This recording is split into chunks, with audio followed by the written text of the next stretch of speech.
बिस्मिल्लाहिर्रहमानिर्रहीम। रब्बिश्रह ली सदरी वयस्सिर ली अमरी वहलुल उक़दतम मिन लिसानी यफ़क़हू क़ौली। आमीन सुम्मा आमीन। अस्सलामु अलैकुम वरहमतुल्लाहि वबरकातुहू। Today in this lecture we are going to discuss vitamin D in detail. Vitamin D को एंटी रैकेटिक फैक्टर भी कहा जाता है और बहुत अच्छा होगा इसका हम एक बहुत अच्छा सा नाम डिस्कस करें जिसे सनशाइन विटामिन भी कहा जाता है। ठीक है, आज के लेक्चर में हम ये बात भी आपको एक्सप्लेन करेंगे कि इसे सनशाइन विटामिन क्यों कहा जाता है। ठीक है, vitamin D was first isolated by Brockmann and his coworkers. चलिए विटामिन डी पे अपनी डिस्कशन स्टार्ट करते हैं। सबसे पहले इसका स्ट्रक्चर देखते हैं, ये देख लीजिए। These are two forms of vitamin D. This is the structure of vitamin D3, which is called cholecalciferol. This is found in animals. And this is the structure of vitamin D2, which is called ergocalciferol. And this is found in plants. ये देखिए इन दोनों के structures में बहुत मामूली सा difference है, वो डिफरेंस भी अभी हम डिस्कस करते हैं। विटामिन D2 यानी अर्गोकैल्सिफेरॉल में यहाँ कार्बन 22 एंड 23 के दरमियान डबल बॉन्ड मौजूद है। ठीक, जबकि यहाँ देखिए 22 और 23 के दरमियान डबल बॉन्ड मौजूद नहीं है। इसके अलावा विटामिन D2 कार्बन 24 के साथ एक और कार्बन अटैच्ड हमें नजर आ रहा है, विच इज कार्बन 28, जबकि ये कार्बन 28 विटामिन D3 यानी कोलीकैल्सिफेरॉल में मौजूद नहीं है। ठीक है, बस ये डिफरेंस है विटामिन D3 एंड D2 के स्ट्रक्चर में। जो रिंग इन स्ट्रक्चर्स यानी दोनों स्ट्रक्चर्स में जो रिंग हमें नजर आ रहे हैं वो कहलाते हैं साइक्लोपेंटानो पर हाइड्रोफिनैंथ्रीन रिंग, यानी कॉमनली इन्हें स्टेरॉयड रिंग भी कहा जाता है। सही, अच्छा जी, अब इसकी रिक्वायरमेंट एंड सोर्सेस पर बात करते हैं। इट्स RDA यानी रिकमेंडेड डाइटरी अलाउंस। अब प्री स्कूल चिल्ड्रन यानी वो बच्चे जो अभी स्कूल नहीं जाते, यानी 4 साल से कम उम्र के बच्चे हैं, उनमें रिक्वायरमेंट कितनी है? This is equal to 400 international unit per day which becomes 10 micrograms, right. इसके बाद देखते हैं चिल्ड्रन एंड अडल्ट्स में रिक्वायरमेंट है 200 to 400 international units per day which becomes 5 to 10 micrograms. फिर जनाब नंबर आ जाता है सीनियर सिटीजन्स का, यानी अबव 60 ईयर्स, और इनमें रिक्वायरमेंट है 600 international unit per day which becomes 15 microgram. ठीक है, अच्छा जी, इसकी सोर्सेज क्या हैं? Sources include diet. अगर हम डाइट से विटामिन डी लेना चाह रहे हैं तो अगर हम प्लांट सोर्सेज से विटामिन डी लेते हैं तो वो अर्गोकैल्सिफेरॉल की फॉर्म में हमें मिलेगा, विच इज विटामिन D2। और प्लांट्स में कहाँ कहाँ मौजूद हो सकता है? मशरूम्स में मौजूद हो सकता है एंड सोयाबीन भी इसकी गुड सोर्सेज हैं। ठीक, अब अगर हम एनिमल सोर्सेज से विटामिन डी लेना चाह रहे हैं तो वो हमें मिलेगा कोलीकैल्सिफेरॉल की फॉर्म में, which is commonly called vitamin D3। अब एनिमल सोर्सेज में क्या क्या है? Cod and other fish liver oils are the best sources. अच्छा, इसके अलावा एंडोजीनस सोर्स भी यानी हमारी बॉडी के अंदर भी इसकी सिंथेसिस होती है ना। बहुत हैरत अंगेज बात, ये देखिए कैसे होती है। हमारी बॉडी में मौजूद 7-डिहाइड्रो कोलेस्ट्रॉल, अब ये कहाँ से आया? This is the intermediate molecule in cholesterol synthesis, यानी हमारी बॉडी में जो कोलेस्ट्रॉल की सिंथेसिस होती है तो उस सिंथेसिस के दौरान ये मॉलिक्यूल फॉर्म होता है। और in the presence of sunlight, देखिए यहाँ H न्यू मेंशन है, this is for sunlight. In the presence of sunlight ये कन्वर्ट हो जाता है कोलीकैल्सिफेरॉल या विटामिन D3 में।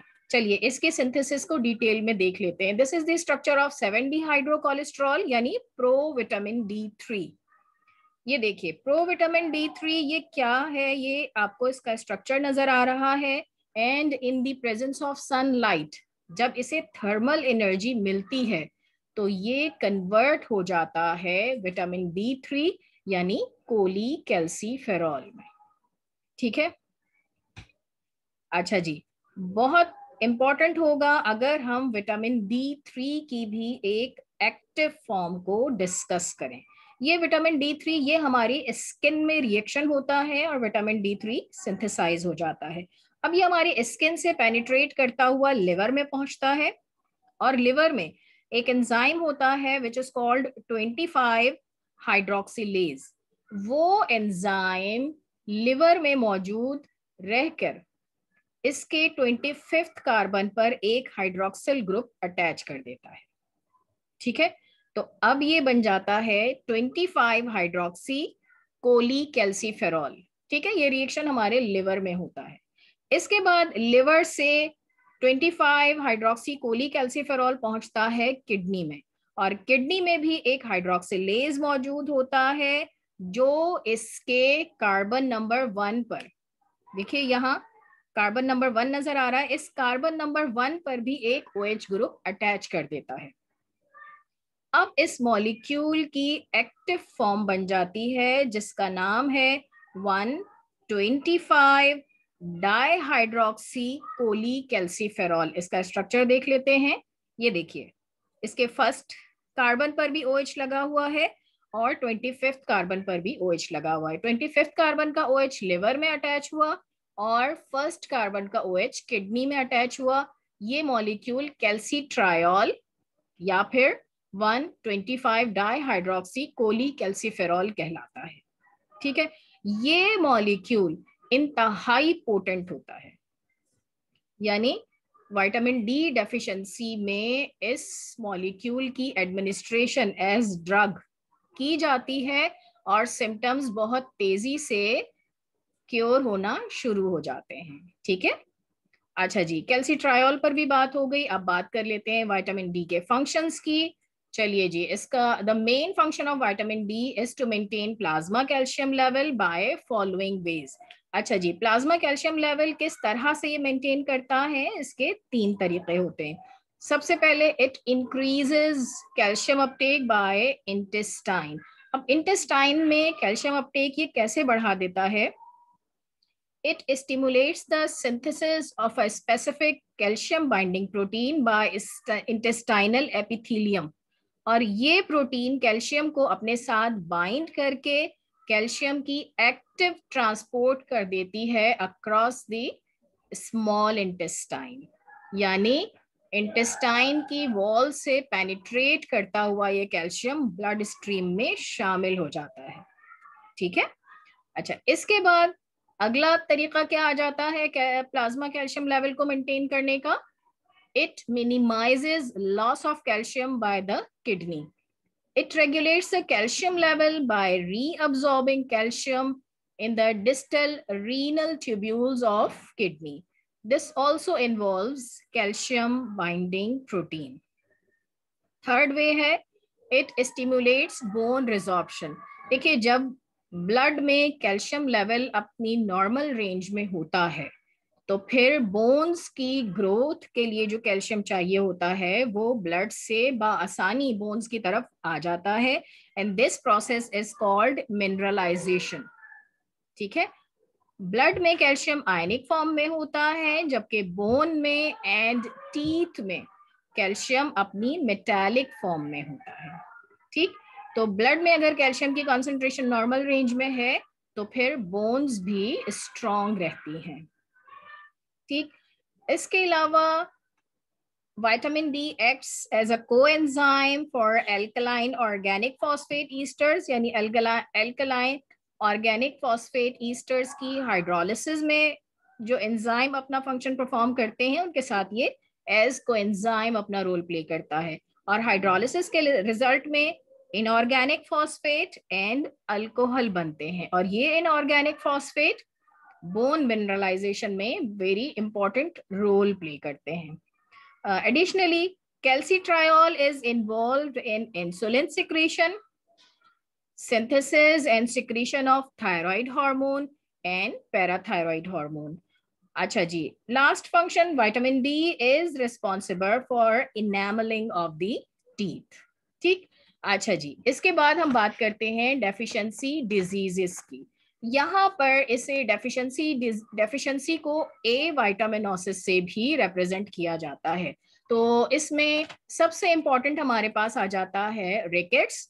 रिकेट्स अमूमन चिल्ड्रन में होती है। This primarily due to deficiency of vitamin D and sunlight. This deficiency leads to decreased plasma calcium. जब ब्लड में कैल्शियम की कंसंट्रेशन कम हो जाती है, यानी विटामिन डी की एब्सेंस की वजह से कैल्शियम की एब्जॉर्प्शन नहीं हो पाती, तो ब्लड में कैल्शियम की कंसंट्रेशन कम हो जाती है। जब ब्लड में जैसे ही कैल्शियम की कंसंट्रेशन कम होती है, एक हार्मोन होता है which is called parathyroid hormone, उसका लेवल बढ़ जाता है। और उसका फंक्शन क्या होता है कि किसी भी कॉस्ट पर ब्लड कैल्शियम लेवल को मेंटेन रखना है। तो डेफिनेटली वो ब्लड में कैल्शियम के लेवल को मेंटेन रखने के लिए बोन्स से कैल्शियम निकाल देता है, यानी डीमिनरलाइजेशन का प्रोसेस होता है। तो इसके रिजल्ट में बोन्स स्पॉन्जी हो जाती हैं एंड डीफॉर्म्ड हो जाती हैं। ठीक है, यानी बोन्स सॉफ्ट हो जाती हैं। अच्छा जी, इसके बाद हम देखते हैं ऑस्टियोमलेशिया। ये अडल्ट्स की डिजीज है। Osteo means bones and malacia is from malacia. Malacia means softness. यहाँ पर adults में क्या होता है? Adults that live in rare sunshine climates, A vitaminosis D develops and cause a condition known as osteomalacia, means bone softness. The formed bones get demineralized and become soft. अच्छा जी, खवातीन में ऐसा होता है अमूमन रिपीटेड प्रेगनेंसीज की वजह से, जिनमें इनकी बॉडी का कैल्शियम तेजी से यूटिलाइज होता रहता है, लेकिन चूंकि इम्प्रॉपर डाइट लेने की वजह से कैल्शियम लेवल मेंटेन नहीं रह सकता।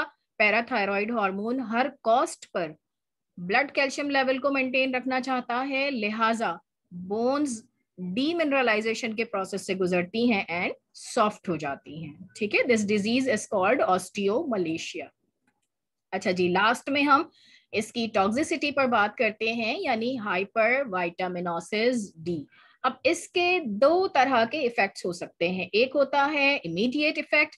इमीडिएट इफेक्ट कब होता है? जब एक्सट्रीमली लार्ज डोजेस ली जाएं for a longer period of time, यानी विटामिन डी के सप्लीमेंट्स लिए जाएं और बहुत लंबे अरसे तक एक्स्ट्रा डोजेस ली जाएं, उस वक्त जो इफेक्ट प्रोड्यूस होता है वो कहलाता है इमीडिएट इफेक्ट।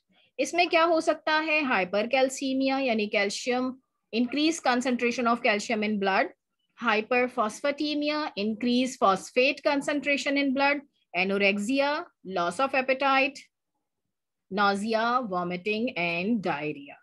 और सेकेंड टाइप के इफेक्ट होते हैं डिलेड इफेक्ट, यानी कुछ अरसे बाद पता चलता है कि ये बीमारी प्रोड्यूस हो गई है।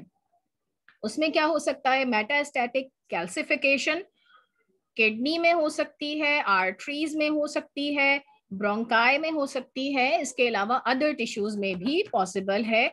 और यहाँ पर क्या होता है? जब कैल्शियम लेवल बढ़ जाता है तो अमूमन रीनल कैल्कुलाई फॉर्म हो जाते हैं, यानी स्टोन्स बन जाते हैं रीनल सिस्टम में। ठीक, so this is all about vitamin D. Next time इंशाल्लाह नेक्स्ट टॉपिक के साथ मिलेंगे। टिल देन अल्लाह हाफिज, अस्सलामु अलैकुम।